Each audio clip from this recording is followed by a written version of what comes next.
अस्सलाम वालेकुम नाज़रीन, आज का जो टॉपिक है ना बड़ा हॉट किस्म का टॉपिक है, क्योंकि ये FBR के रिलेटेड है।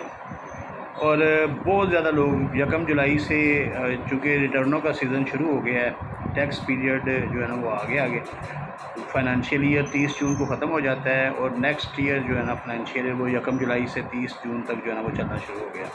पहले 3 महीने 90 दिन होते हैं रिटर्नें फ़ाइल करने के लिए। 90 दिन के अंदर अंदर आपने टैक्स रिटर्न ज़रूर फाइल करनी है।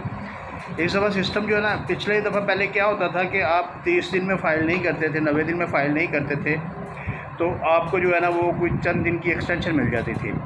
अब एक्सटेंशन के दौरान भी अगर फ़ाइल नहीं करते तो फिर जो है ना वो आप नॉन फाइलर हो जाते थे।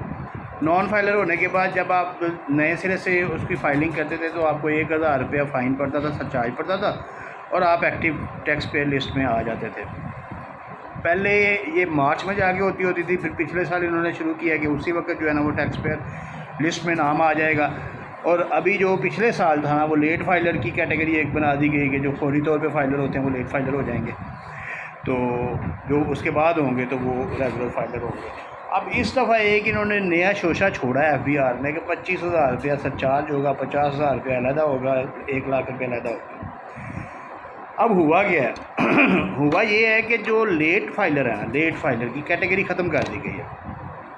नॉन फाइलर है उनको टैक्सेस बहुत ज़्यादा पड़ते हैं और जो हर बंदा चाहेगा कि मैं फ़ाइलर हो जाऊं, और जो फाइलर हैं उनको इन्होंने कहा जी सरचार्ज जमा करवाएं 25,000 रुपया इंडिविजुअल का, और अगर AOP यानी कि आपकी पार्टनरशिप फर्म है तो फिर आपने 50,000 करवाना है, और अगर आपकी कोई मेन फर्म है यानी कि प्राइवेट लिमिटेड है या SMC प्राइवेट लिमिटेड है, कोई कंपनी रजिस्टर्ड है आपकी, तो फिर आपने जो है ना वो 1 लाख रुपया जो है ना सरचार्ज जमा करवाना है। लेकिन वो कब जमा करवाना है?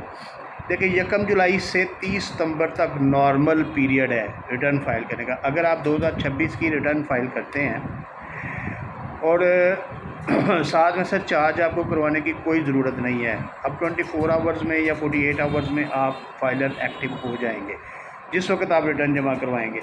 लेकिन अगर 30 सितंबर के बाद गुजर जाता है 30 सितंबर, उस वक्त आप चाहते हैं कि आप फाइलर हो जाएं, उस वक्त फिर आपको एक प्रॉब्लम होगी। अगर तो इन्होंने एक्सटेंशन ना दी तो फिर प्रॉब्लम ये होगी कि आपको 2026 की रिटर्न फाइल करनी है और साथ 25,000 रुपया सरचार्ज जमा करवाना पड़ेगा।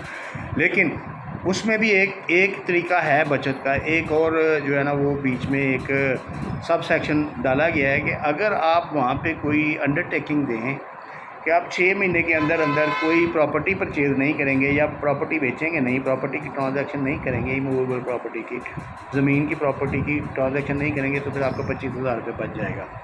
फिर आपको 25,000 देने की ज़रूरत नहीं है, लेकिन वो अंडरटेकिंग आपको देनी पड़ेगी। और अगर उस सूरत में अंडरटेकिंग देने के बाद आप कोई ऐसी हरकत करते हैं तो फिर आपको एक्स्ट्रा ऑर्डिनरी फ़ाइन पड़ेगा, जो कि कमिश्नर की मर्ज़ी के मुताबिक होगा, जो उसके मुताबिक होगा, यानी कि आपको नॉन फाइलर के टैक्सेस पड़ सकते हैं।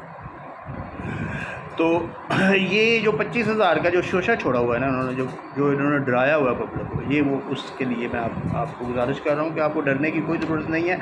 ये 25,000 रुपया सिर्फ उनको पड़ना है जिन्होंने 30 सितंबर तक अपनी रिटर्न अपने गोशवारे जमा नहीं करवाने। अगर कोई गोशवारे जमा करवा देता है तो फिर उसको 25,000 का कोई ख़तरा नहीं है, किसी किस्म का कोई डैमेज नहीं है। आपने सिर्फ वकील की फ़ीस जो है ना वो 4-5 हज़ार रुपया जो वो पे करनी है और उसमें आपने रिटर्न फाइल कर देनी है। अगर आपने खुद करनी है तो फिर वकील की फ़ीस देने की भी ज़रूरत नहीं है। अगर किसी भाई को कोई रिटर्न फाइल करने में कोई प्रॉब्लम आ रही है, कोई दुश्वारी आ रही है, तो मुझे व्हाट्सएप पे मैसेज करके पूछ सकता है, मैं इंशाल्लाह उसको गाइड करूँगा और वो अपनी रिटर्न खुद फाइल कर सकता है। शुक्रिया।